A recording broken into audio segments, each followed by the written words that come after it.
오늘은 부활을 중심으로 하여 본문을 보겠습니다. 본문은 사도교회가 시작되자마자 설교한 두 번째 설교이죠. 지난번에 성령 강림 직후에 교회가 설교한 내용이고, 그리고 오늘 두 번째 설교 내용인데 내용이 비슷합니다. 요지는 똑같습니다. 예수 그리스도께서 부활하셨다 하는 것입니다. 교회가 시작이 되자 왜 부활을 설교했는가 하는 점, 성령 강림 직후에 설교한 내용도, 그리고 오늘 두 번째 설교의 내용도 핵심은, 요지는 예수 그리스도께서 부활하셨다는 데 있습니다. 왜 교회가 시작하자마자 부활을 핵심으로 하고 설교를 했는가 하는 점, 이걸 오늘 본문에서 부활을 놓고 말씀을 듣겠습니다. 부활했다 하면 무엇이 전제가 되죠? 다시 살아나셨다, 살아났다 하면 죽었다는 것이 전제가 되죠. 죽었기 때문에 다시 살았다는 말이 성립이 되죠.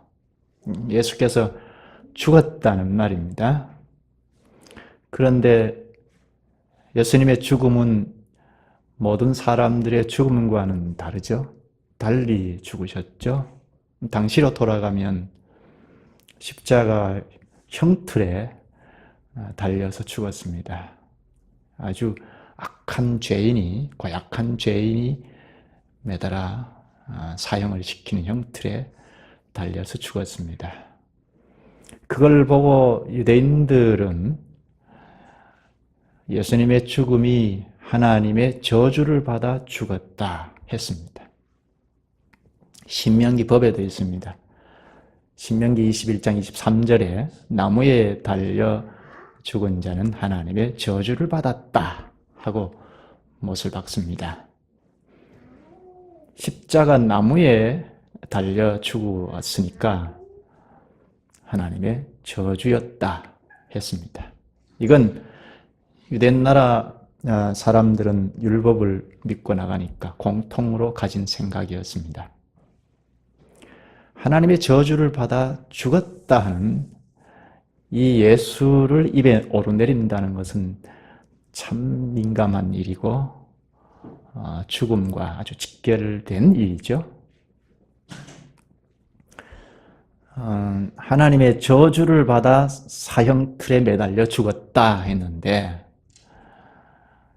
죽기 직전에 그 사형 선고를 내린 것을 잠깐 보면, 최고 법정인 사내들인 공회 앞에 예수를 붙잡아 놓고 신문을 할 때 성전을 헐어버린다는 것이라든지 몇 가지 묻고 신문을 했는데, 중요한 것 하나가 내가 하나님의 아들이냐 하고 신문을 했습니다.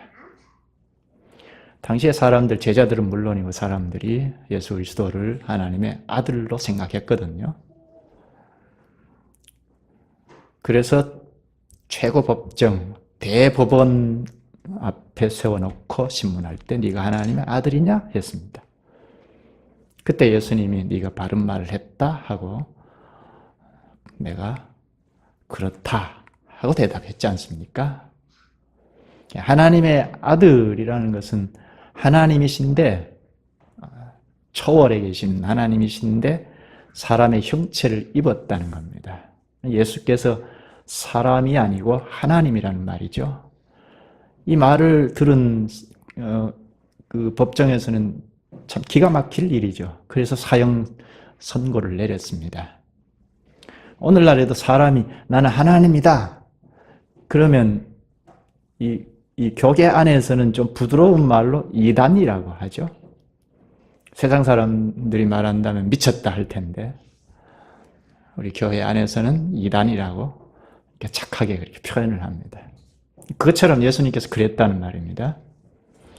하나님이라고 했으니까 용납이 안 되는 거죠. 그래서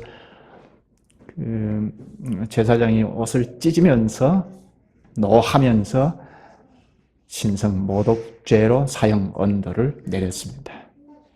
그런데 당시에는 로마 속국하에 있었으니까 사형 선고, 사형을 내리는 것은 유대인들이 임의로 할 수가 없습니다. 로마 당국의 허락이 있어야 하기 때문에 로마의 총독인 빌라도에게 넘겨주고 막 압력을 가했죠. 그래서 결국 십자가에 못 박게 했습니다.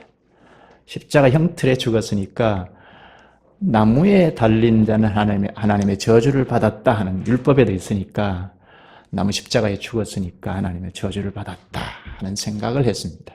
이건 유대인들의 공통된 인식이었습니다. 그런데 성령이 강림하고 그 직후의 설교도 지금 오늘 설교도 부활했다는 것을 전합니다. 이런 점에서 목숨을 내놓고 전하는 거죠. 대단히 민감하고 목숨이 위태위태한 그런 가운데 있었는데 한 발 뒤로 물러서서 지혜를 짜낼 수도 있었을 텐데 그렇지 않고 부활했다, 살아났다 하는 것을 전했습니다. 왜 그랬을까요? 이렇게 부활을 전하게 된, 설교를 하게 된 계기가 있었죠. 지난번에 우리가 보았죠. 안전뱅이를 40년 동안 한 번도 걷지 못했는데 이렇게 세웠던 것 때문이죠. 안전뱅이를 고친 목적은 바로 설교하기 위함이었습니다. 설교 내용은, 핵심은 예수님께서 죽었는데 다시 살아나셨다 하는 것입니다. 왜 이런 민감한 유대 사회에서 예수께서 부활하셨다는 것을 전했을까요? 오늘 우리나라에서 예수께서 부활하셨다 하는 것을 전하는 것은 그렇게 민감한 건 아니죠. 믿지 않는 불신자들은 좀 이상하다 할는지 몰라도. 그런데 유대 사회로 우리가 다시 돌아가 보면 그렇지 않죠. 근데 왜 이런 상황에서 위험을 무릅쓰고 목숨을 담보로 하고 부활을 설교했을까요? 한마디로 말하면 예수께서 그동안 하신 모든 사역이 옳았다 한 선언입니다. 앞으로 행하실 예수님의 일도 옳다 하는 선언입니다.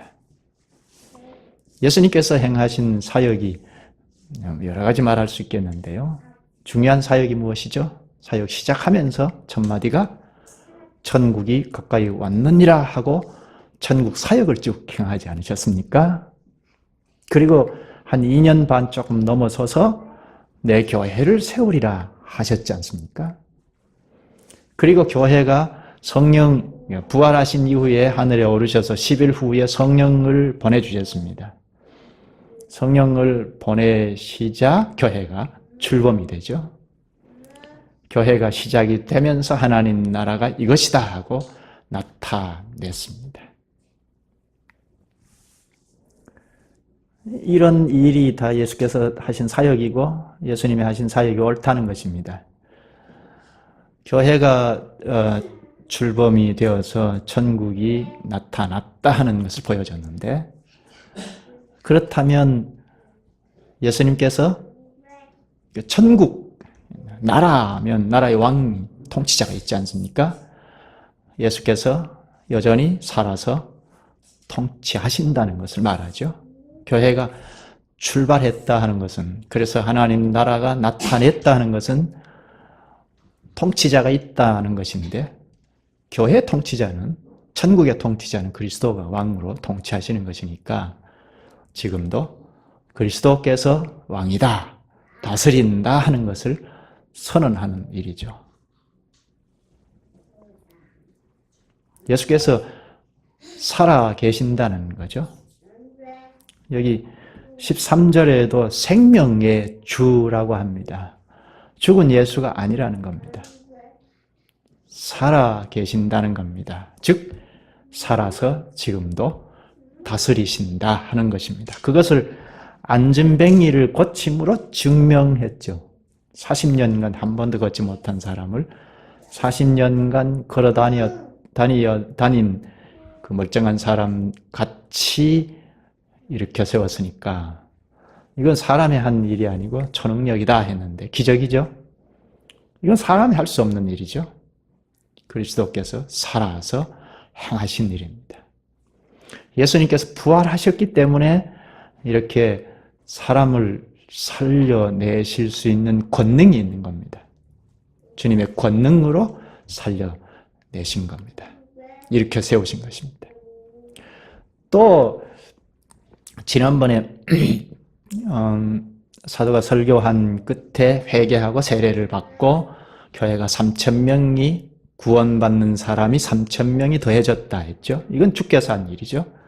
그리스도께서 살아 계셔서 통치하시니까 천국 백성이 3,000명이나 일어난 것입니다. 그리고 사도적 교회들이 지금까지도 그리스도의 말씀을 대언하는 설교가 있다는 것, 이 사실만으로도 그리스도께서 지금도 살아서 다스리신다는 겁니다. 이 다스림에 굴복하고 들어오는 사람이 생긴다는 것, 있다는 것은 바로 그리스도께서 지금도 살아서 역사하신다는 겁니다. 또 하나는 부활했다 하는 설교는 죽어도 산다는 것을 보여주는 거죠. 예수께서 살아나셨다 하는 것을 설교한 것은 사람이 다 죽지 않습니까? 사람은 죄 때문에 다 죽는데 그렇지 않다는 것을 보인 겁니다. 사람이 살 수 있는 가능성을 보인 겁니다. 설교로 그것을 가르칩니다. 실제로 예수 그리스도께서 부활하신 것은 자신만 부활하신 것이 아니고 부활의 첫 열매라고 하죠. 그 첫 열매라는 것은 나머지도 있다, 그 다음도 있다는 거죠. 밭의 첫 열매가 거두어질 때는 밭의 곡식도 거두어질 것이라는, 추수할 것이라는 것을 예상하지 않습니까? 밭의 대표니까. 첫 열매로 부활하셨다는 것은 그 그리스도를 뒤를 이어서 부활할 자들이 있다는 것을 말하죠. 앞에서 읽은 고린도전서 15장 본문에 말하고 있습니다. 20절에 보면 사람은 다 죽는데 그러나 이제 그리스도께서 죽은 자 가운데서 다시 살아나사 잠자는 자들의 첫 열매가 되셨도다. 첫 열매로 부활하셨으니까 그 다음도 있다는 거죠. 23절에 이어서 말합니다. 부활할 때 순서를 말하는데 그러나 각각 자기 차례대로 되리니 먼저는 첫 열매인 그리스도요. 다음에는 그리스도가 강림하실 때에 그리스도에게 속한 자요. 그리스도께서 첫 열매로 부활하셨고 그 다음에는 그가 강림하실 때에, 재림하실 때에 그에게, 그리스도에게 속한 자요 하죠. 예수님처럼 우리도 부활할 수 있다는 것, 사람이 부활할 수 있으려면, 부활하려면 여기 그리스도께 속한 자라고 했죠. 그리스도께 속한 사람이면 부활할 수 있습니다. 그럼 그리스도께 속했다는 건 뭡니까? 그리스도께 속했다 하는 것, 우리가 다 아는 사실이지만 그냥 명료하게 생각해 보자고요. 그리스도께 속했다는 게 뭡니까? 나 예수 믿어 하는 건가요? 나 구원의 확신이 있어 하는 건가요? 아니면 교회 테두리 안에 있는 건가요? 교회 안에서도 불신자 있잖아요. 교회 안에서도. 그리스도께 속했다는 게 뭔가요? 그리스도와 연합의 세례를 받았다고 하지 않습니까? 그리스도와 연합이 되었다는 건데 이것도 매우 추상적이죠. 현실적으로 우리가 생각해 보자고요. 그리스도께 속한 게 뭔가요? 그리스도의 다스림이라는 것을 생각하면 좀 현실적이 되죠. 그 다스림은 교회에서 첫째로 볼 수 있잖아요. 그리스도의 말씀이 주어질 때 그 말씀대로 살고자 하고, 뭐 살면 회개하고 그 말씀의 지도를 받고, 그게 현실이죠. 그리스도께 속했다 하는 겁니다. 그러면 다시 살 수 있다는 겁니다. 그리스도와 연합의 세례를 받아 한 몸을 이룬 단체가 바로 교회입니다. 그리스도의 부활 때문에 그와 연합한 교회는 부활을 합니다. 죽어도 부활합니다. 그러니까 사도교회는 시작하면서 그 민감하고 목숨을 담보로 할 정도의 위험한 상황에서도 부활을 전한 겁니다. 죽어도 사니까요. 부활을 전한 겁니다. 부활은 23절에 사도행전 본문인데요. 23절에 보면 그가 강림하실 때에 했으니까 앞으로 부활한다는 거죠. 우리가 앞으로 부활한다는 건 그리스도인이면 다 압니다. 그런데 앞으로 부활할 뿐 아니라 로마서 6장 4절에는 이 땅에서 벌써 부활의 생명을 발휘한다고 합니다.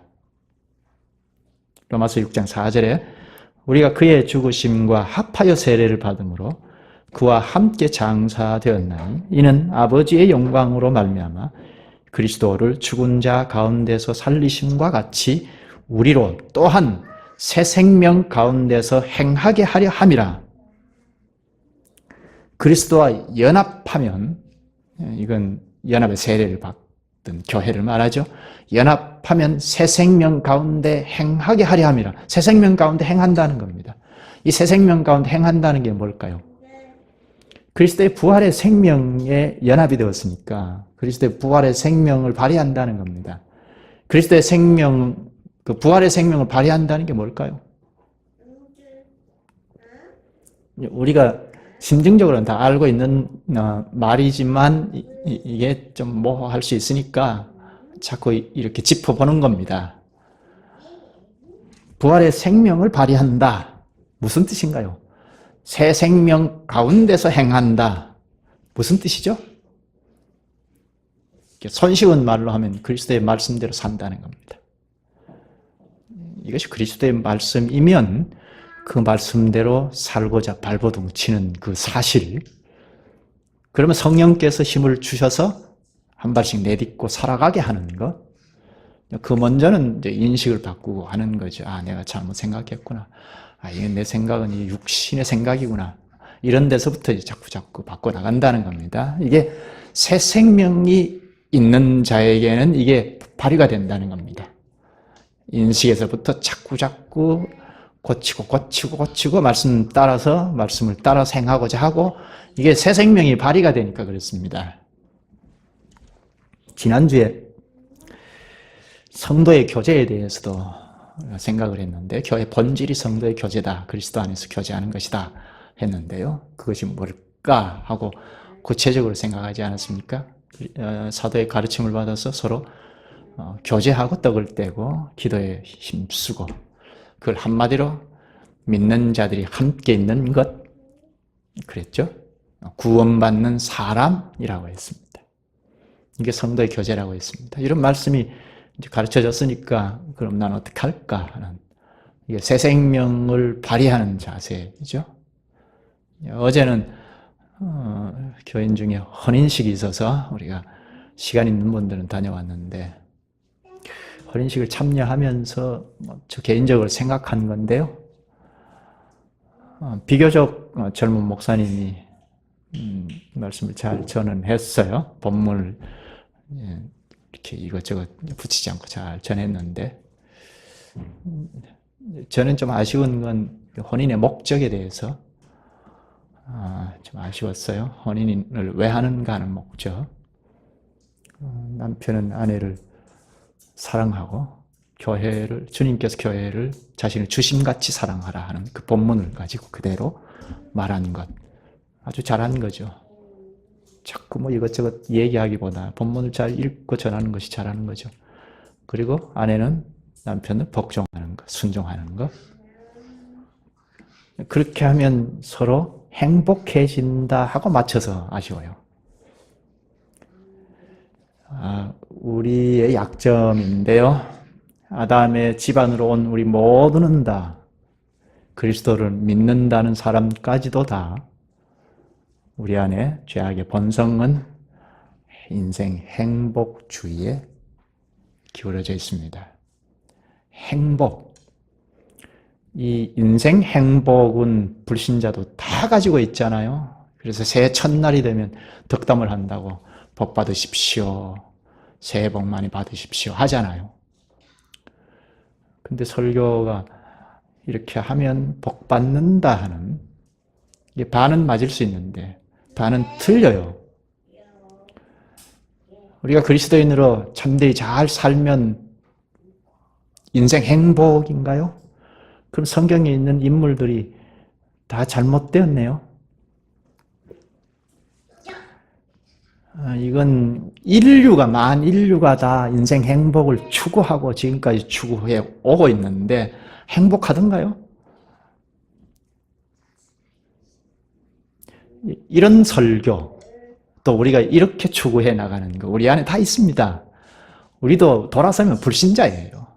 나는 그리스도 안에 있으니까 다 됐다 하는 것으로부터 이건 잘못된 겁니다. 돌아서면 불신자라는 생각을 하고 언제든지 내 안에 새 생명이 발휘되지 않으면 불신자라고 생각하는 것이 맞습니다. 이건 우리를 돌아보게 하죠.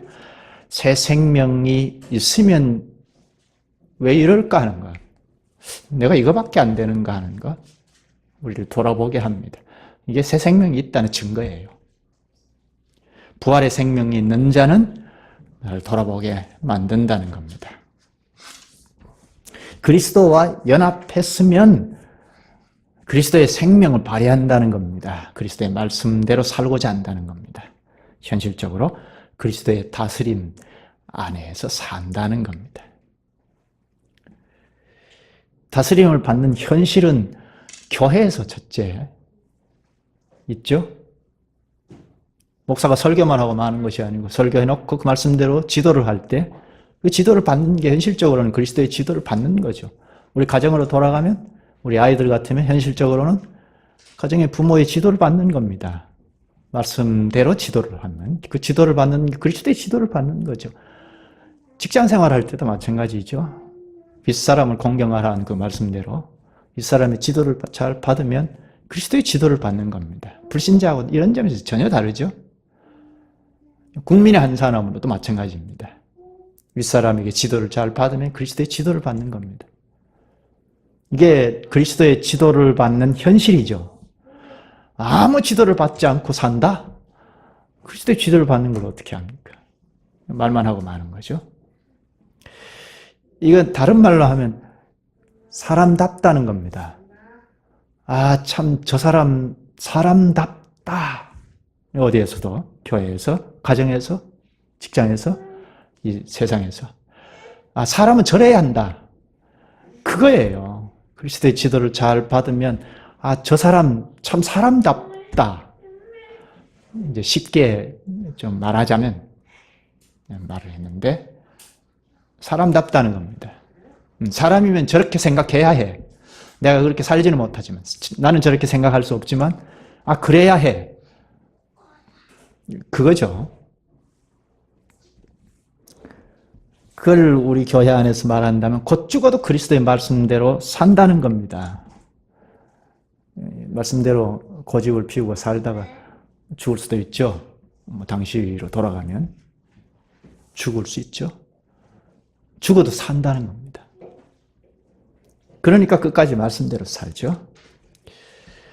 사도들을 보면 참 이상합니다. 다른 회중들도 마찬가지인데요. 우리가 대표로 사도들을 보면 참 이상합니다. 전에는 어땠습니까? 예수님께서 이 땅에 사역을 하시다가 십자가에 못 박혀서 죽으시자 뿔뿔이 다 흩어져 버렸잖아요. 근데 성령이 강림한 직후에 보면 예루살렘으로 돌아와서 흩어지지 않고 똘똘 뭉쳤습니다. 왜죠? 성령이 강림하셨기 때문인데, 다른 말로 그리스도의 부활의 생명 가운데 뿌리를 뒀다는 겁니다. 그걸 여실히 드러냈습니다. 부활하신 그리스도와 연합했음을 여실히 보여준 겁니다. 지금도 살아계신 그리스도의 수족으로 존재한다는 것을 보여준 거죠. 그리스도께서 일하신다는 겁니다.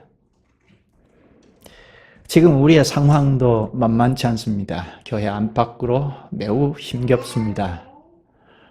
누구를 만나서 말을 해봐도 다 힘들다고 합니다. 힘들지 않다는 사람을 제가 근래에는 들어본 적이 없어요. 다 힘겹다고 합니다. 그러나 부활의 생명에 연합되었다는 것이 명료하면 그 부활의 생명에 힘을 발휘합니다. 그게 원동력이죠. 우리가 동력을 잃어버렸다 하더라도 이 원동력이 있는 한, 그리스도의 부활의 생명이 있는 한, 그 생명이 발휘가 되면 어떤 어려운 상황도 뚫고 나갈 수 있다는 겁니다. 사도교회가 시작하면서 그리고 지금도 부활을 설교했는데 부활을 설교한 목적이 무엇인가요? 왜 부활을 설교했을까요? 부활에 참여하자는 거죠. 부활에 먼저 참여한 사도교회가 우리끼리 뭘 잘해보자 그렇게 고립되지 않았어요. 부활에 당신들도 참여하자는 겁니다. 구원이죠. 영생의 나라로 초청하는 거죠. 그리스도의 나라로 초청하는 겁니다.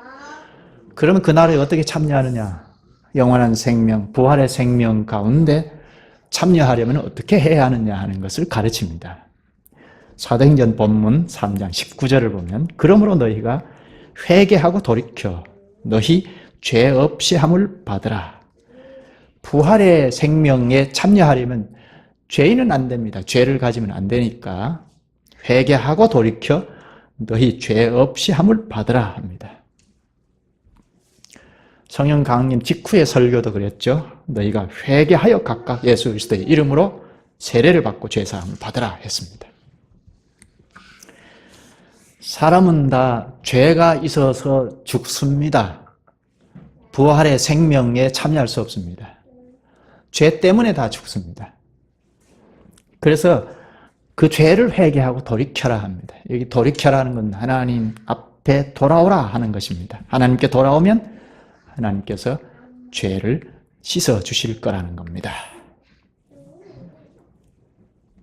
사도가 설교를 시작하자마자 죄를 지적합니다. 15절에 보면 생명의 주를 죽였도다. 예수님을 죽였다는 말입니다. 예수님은 하나님이신데 생명의 하나님이신데 너희가 죽였다 합니다. 이전 설교에도 그랬죠. 회개하라. 이 설교 방식은 굉장히 고자세에서 전하는 거죠. 그렇게 보이죠? 교만하죠? 교만한가요? 잘 보면 그렇지 않습니다. 안전병리를 고친 것 때문에 사람들이 몰려들지 않았습니까? 그때 사도들이 뭐라고 했습니까? 12절 끝에 보면 왜 우리를 주목하느냐 했습니다. 지난 시간에 생각했죠? 시선을 자기들에게 향하는 시선을 돌려서 그리스도께로 향하게 하죠. 교만하지 않죠? 설교를 시작하자마자 죄를 지적했는데 죄를 지적하면서 17절에 가서는 형제들아 합니다. 너희가 십자가에 예수를 죽였다 하고 죄를 지적하고 그리고 형제들아 합니다. 뭐죠? 죄를 적나라하게 지적을 하고 형제들아 합니다. 형제니까 나도 너희들과 한편이라는 거죠. 우리도 너희들과 같이 십자가에 예수를 죽이는데 참여자라는 말이죠. 이건 죄인이라는 말입니다. 이게 설교자의 자리입니다. 자신을 쏙 빼놓고 회개하라 하고 죄를 막 지적하고 마치 심판자의 자리에서 심판자나 되는 것처럼 그건 설교자의 자리가 아니죠. 근데 우리도 잘못 들으면 쥐가 뭔데 죄를 지적하나 하고 그렇게 생각할 수 있어요. 잘 봐야죠. 오늘 본문도 잘 살펴봐야죠.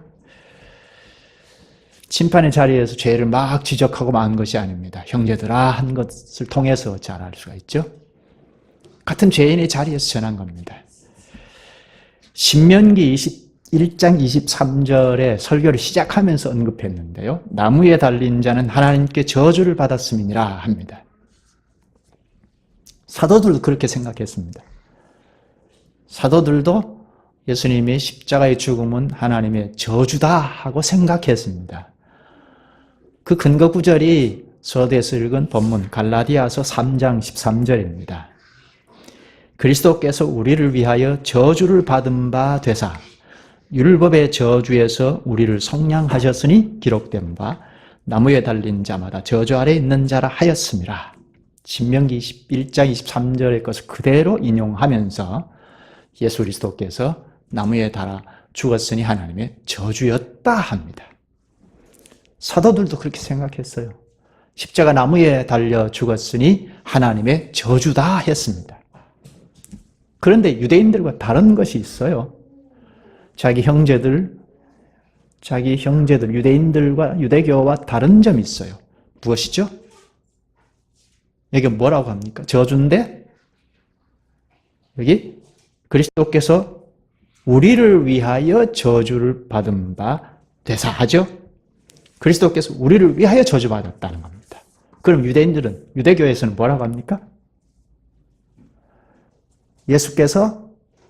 예수라는 이자가 신성 모독 죄로 하나님의 저주를 받았다 한 겁니다. 그러니까 똑같이 죄는 죄인데 유대인들, 유대 사회에서는 예수께 그 죄를 돌렸습니다.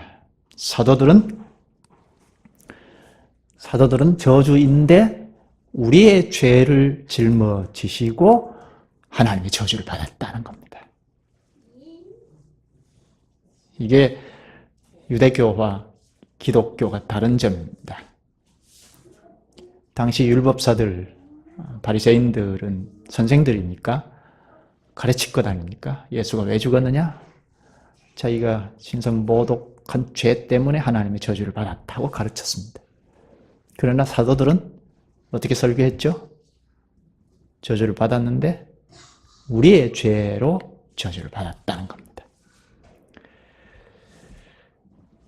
따라서 참 설교자는 바리새인들처럼 자기는 쏙 빠지고 가르치는 법이 없습니다. 13절에 너희가 생명의 주를 죽였도다. 예수는 무죄하지만 너희가 죽였다 하고 죄를 지적합니다. 그리고는 17절에 가서 형제들아 합니다. 우리도 너희가 십자가에 예수를 죄 없는데 매달아 죽인 것처럼 나도 함께 동참했다는 겁니다.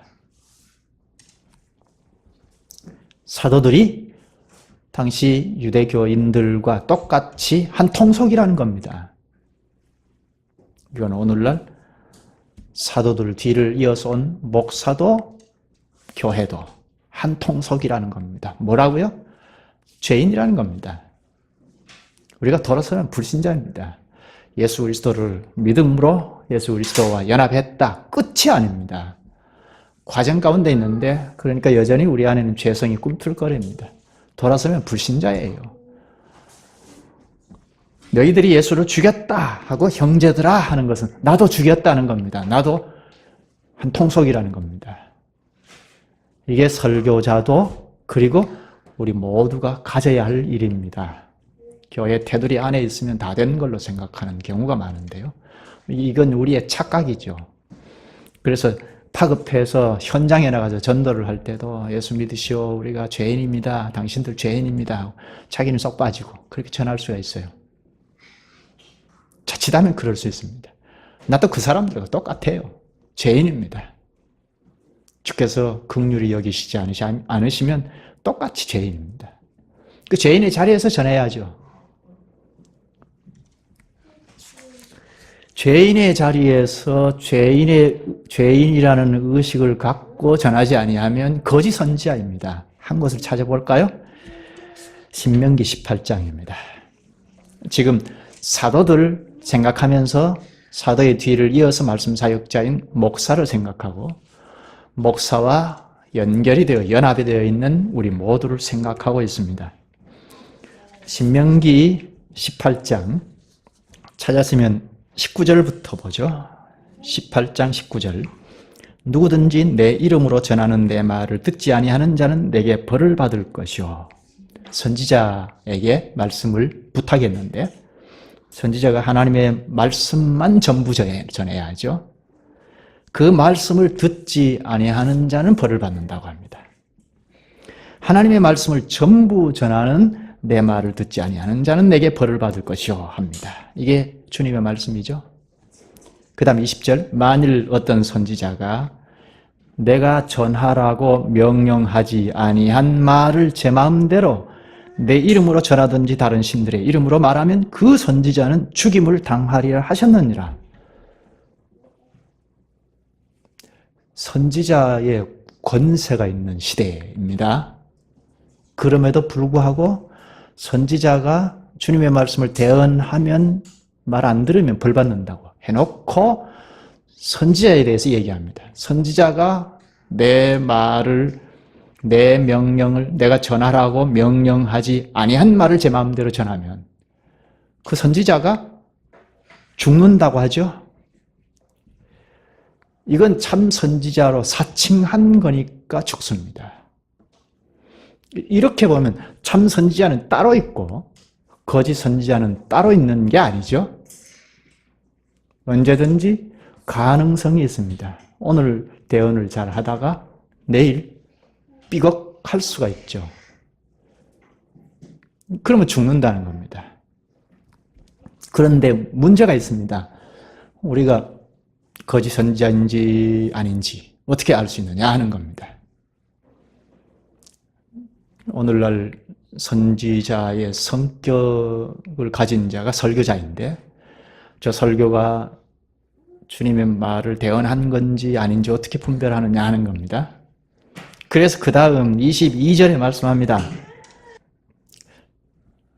22절에 말합니다. 22절, 만일 선지자가 있어 여호와의 이름으로 말한 일에 증언도 없고 성취함도 없으면 이는 여호와께서 말씀하신 것이 아니요 그 선지자가 제 마음대로 한 말이 너는 그를 두려워하지 말지니라. 주의 말을 심부름하는 선지자를 두려워하는 것이 마땅한데 그런데 이런 경우는 두려워하지 말라 하는데요. 어떤 경우를 말하죠? 전하는 말씀이 아무런 증험도 없고 성취함도 없으면 두려워하지 말라고 합니다. 선지자의 말을 안 들으면 벌 받으니까 두렵잖아요. 그러니까 증언도 없고 성취함도 없다 하면 두려워하지 말라고 합니다. 이 증언, 성취함 이게 뭘죠? 증언도 없고 성취함도 없다. 선지자가 말한 것 그대로 이루어지는 것이 없다는 겁니다. 말만 무성하다는 겁니다.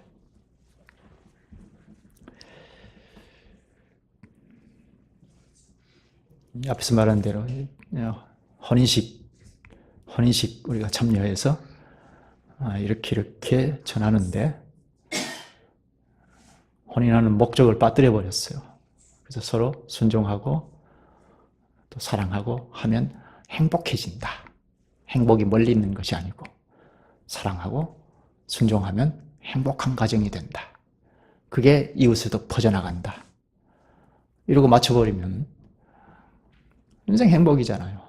불신자도 얘기하는 것.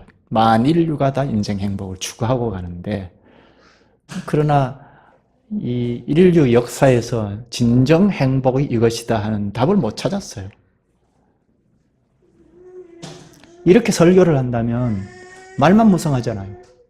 증언도 없고 성취함도 없다는 겁니다. 인생 행복의 설교, 우리나라 얼마나 무성했습니까? 지금 다 드러났잖아요. 예수 잘 믿으면 복 받는다는 이 복을 하늘에서 주는 복이라기보다는 인생 행복을 추구해 왔잖아요. 그래서 잘 되는 듯 했습니다. 근데 지금 다 드러났습니다.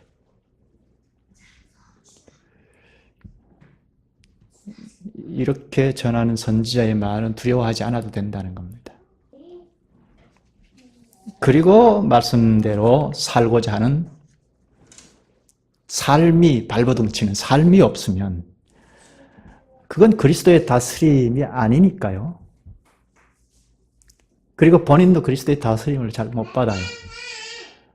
그리스도의 말씀을 대언하지 않았으니까 그리스도의 다스림을 어떻게 받는지 잘 몰라서 받지 않죠. 그건 하나님의 말씀이 아니니까 자기 마음대로 한 말이니까 두려워하지 않아도 된다 하고 가르칩니다. 그러나 여기 19절에 누구든지 내 이름으로 전하는 내 말을 듣지 아니하는 자는 내게 벌을 받을 것이요 합니다. 주님의 말씀을 듣지 않으면 벌 받는다 합니다. 누가 전하든지 어린아이가 설사 어린아이가 말한다 할지라도 주님의 말씀이면 들어야 한다는 겁니다. 안 들으면 벌 받는다는 겁니다. 말씀 안 들으면 벌 받는다는 건 우리가 경험적으로 잘 알 겁니다. 말씀을 안 들으면 벌 받습니다. 오늘 본문으로 다시 돌아가서 사도행전 본문 15절에 보면 우리가 이 일의 증인이라 합니다. 사도들이 뭐 특별나서 전하는 것이 아니고 먼저 증인의 자리에 있기 때문에 전한다는 겁니다. 먼저 목격한 증인이기 때문에 안전할 수 없다는 겁니다. 전할 때에는 두 가지가 동시에 작용합니다. 첫째는 전하는 자신도 죄인이라는 것입니다. 심판자같이 전할 수 없다는 겁니다. 같은 죄인이라는 것입니다. 그러나 같은 죄인이지만 먼저 되었다는 겁니다. 먼저 된 증인이기 때문에 전할 뿐입니다. 이건 우리 모두가 가져야 할 일이죠. 먼저 되었으니까 증인이 되어야 한다는 겁니다. 안 전하면 나에게 화가 미쳐요. 이건 구약에도 이야기했습니다. 레위기 5장 1절에 보면 죄를 보고도 전하지 않으면 그 죄가 자기에게 돌아간다고 합니다. 따라서 둘째, 새 생명이 발휘되니까 부활의 생명에 연결되었으니까 안전할 수 없다는 겁니다. 전하지 않으면 화가 미칠 것 같으니까 전한다는 것입니다. 말씀만 전부 전합니다.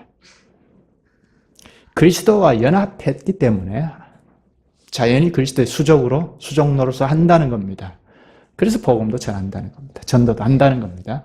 이건 그리스도께서 한 영혼을 사랑하는 것 같이 내가 수족이니까 나도 사랑하기 때문에 전하는 겁니다. 죄를 지적하는 것 사랑하기 때문에 지적하는 겁니다. 누가 죄를 지적하겠어요?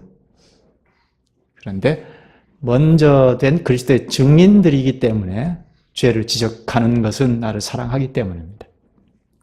전하는 목적은 부활의 몸, 그리스도의 부활의 몸에 참여하자. 나도 참여하고 보니 죽어도 안 죽는다. 그건 예수님 재림 때가 아니고 이 땅에서 이미 부활의 생명에 뿌리를 두고 있기에 새 생명을 발휘한다 하는 것입니다. 여기에 함께 동참하자 하는 초청입니다. 기도하시죠.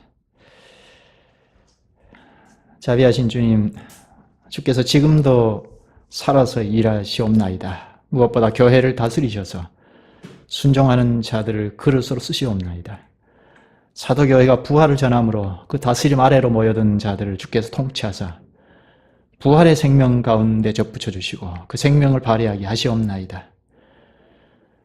사도교회도 그리스도의 부활의 생명에 연합되었기에 죽음도 두렵지 않고 부활의 복음을 전파한 것을 보면서 오늘 우리에게도 주께서 말씀해 주신 대로 부활의 복음을 전하는 자로 죄인의 자리에서 전하나 먼저 목격한 증인으로 그 무엇도 두려워하지 않고 전하는 증인으로 살게 하시옵나이다. 예수님의 이름으로 기도하옵나이다. 아멘.